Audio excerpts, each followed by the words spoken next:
Hello everyone, welcome to Karmic Palms. Let's do an analysis of this palm. Before we do, please subscribe. And if you want to get your palm analyzed, do WhatsApp us, it's in the description box. We've also started a palmistry course for people who want to become an expert in palmistry. If this is something that interests you, do WhatsApp us. Now, what are the benefits or what are the advantages of studying both palms? Okay, I'm going to explain this to you. Why is it important? Okay, how it can help you in your life. Now, often what happens is people generally go for dominant palm, which is correct. In modern palm reading, you need to look at your dominant palm. But a lot of times, what happens is a lot of people have disadvantages in their dominant palm. For example, let's say the dominant palm fate line is not good, or the lifeline is not good, or mind line, lifeline, heart line, sun line, business lines, any line, whatever that is, could be at a disadvantage. While your potential lines, which is on your left palm, can have these lines, and you can take advantage of that. You know, and often people miss that. See, for example, you might have good fate line in your For example, let's analyze this palm so you get an idea of what I'm talking about. Now look at this person's lifeline. Okay, it goes like this. It comes and it stops here. You see this? And then the lifeline is thin here. It goes like this, and then there's a gap again, and again at the bottom of the your palm is a lifeline which continues here. Now this is a disadvantage. Why? Because first of all, there's a gap here. Second thing, there's a line which is thinning here. And third thing, there's another major gap here. This indicates from the time the 50s, mid 50s to early 60s, there will be health related problems. Now, can this be corrected? Yes. Why? Because you look at this potential palm. You look at the lifeline here. It goes here, it comes here, and it goes like this. Again, there's a connection here. There's a thin connection, this point here, and it continues like this. Now, which one do you think is better? Obviously, the potential. Now, can you manifest this to this area? You can. By doing good deeds, by doing a lot of charity, things like that. Same thing implements. See, when I say people ask for a lot of remedies, see, remedies are easy to say.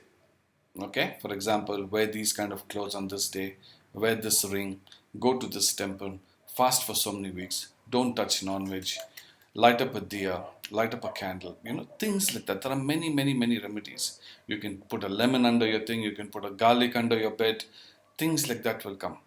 But realistically, you must have tried it before with remedies. Has it worked for you? Has it worked? I don't think so. I've seen many of the clients. I'm not the only palmistry person in the block here. There are many more. They do give remedies, but has it helped them? I don't think so. Okay? You might feel better. That's different. Feeling better from the mind is completely different than is it working for you. For that moment of time when you come home after you've done that, when you finish the remedy, you might feel better for a week or 10 days. Why? Because your mind is playing tricks. But in reality, it doesn't work. In reality, the only thing works is compassion. The only thing works is good deeds, good thoughts, good deeds, good action. These are the things which will take you through to next step, to next step, to next step. Hoping to do remedies and having ill thoughts and ill actions is not going to cut it. For example, if a sinner, if a person who scams people, for example, let me give you a small example. Let's say a person who wants to take advantage of another person in any form, in any way or form. Okay, you hurt that person knowingly, unknowingly. You take their money, okay, and you come home and you do a remedy.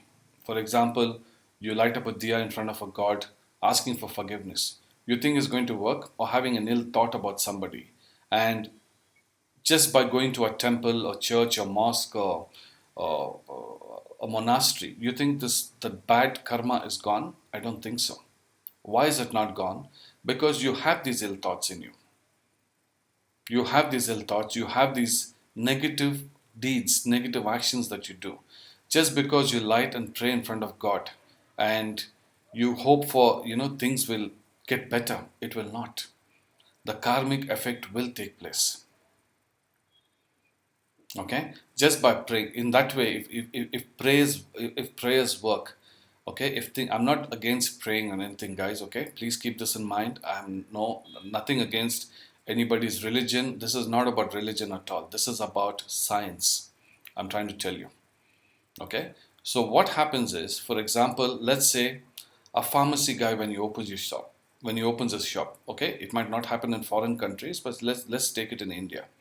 Let's say a person opens a shop, a pharmacist. What do you think he prays? What do you think he prays for? When you wake up in the morning, you say, please make sure that I'm not of any illness. I don't, I have a very good day. I have a very good life. This is your thought. What do you think the pharmacist is thinking? I pray. He's praying to the same gods. He's saying, I hope a lot of people fall sick and they come to me for medicines. What do you think the doctors are praying in India? They're saying, I hope today is packed. It's a house full of patients. So, who do you think the God is going to listen to? Who do you think any religion is going to listen to? It doesn't work. It doesn't work like that. If it worked like that, then chemists will be full. You'll be falling sick all the time.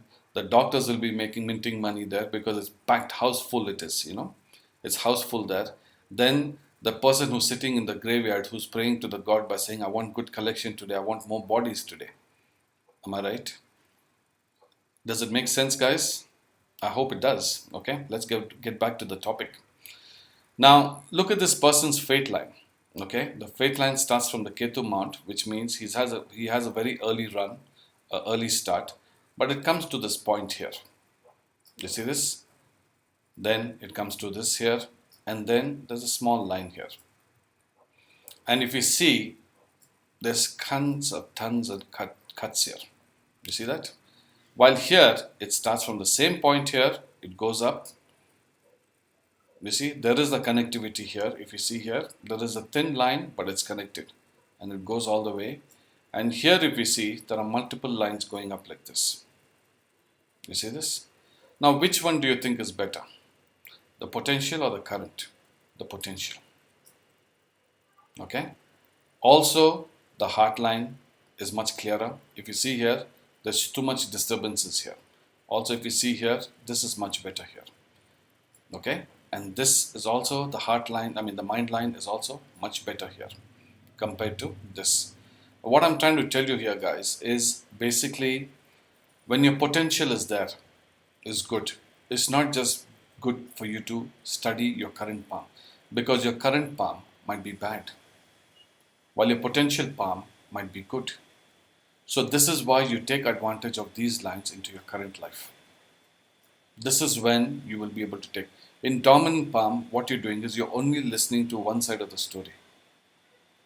For example, just say a couple is fighting, okay, and they're just listening to a boy's point or a girl's point. You're not listening to the whole story. So how can you judge?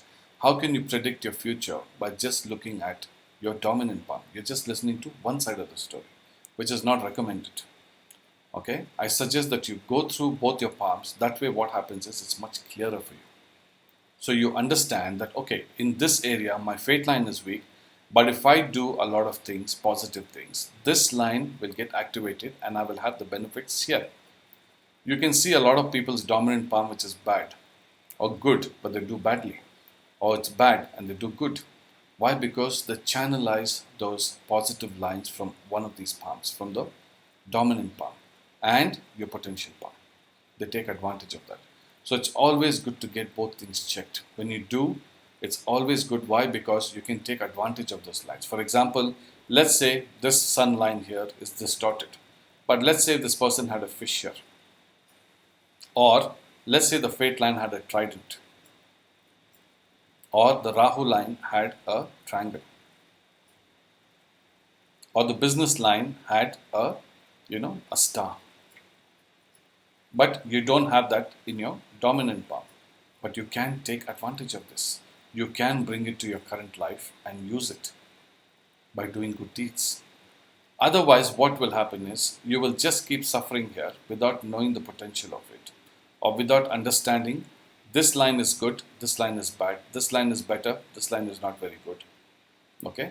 Then what will happen is when you don't utilize these lines, it just becomes normal lines. Okay? I hope you understand what I'm trying to tell you. Okay? This was just a general analysis to show you why it's always good to take advantage, or it's always good to analyze both palms than your current life palms, than your dominant palm. It's always good to, because you have to understand that you can take advantage of your potential lines. You can channel them and you can utilize them. I hope this helps, guys. Please subscribe and do like my channel and share as much as you can. And please, please, please, if you want to become an expert in palmistry, do get in touch with us. Thank you. Take care. Bye bye.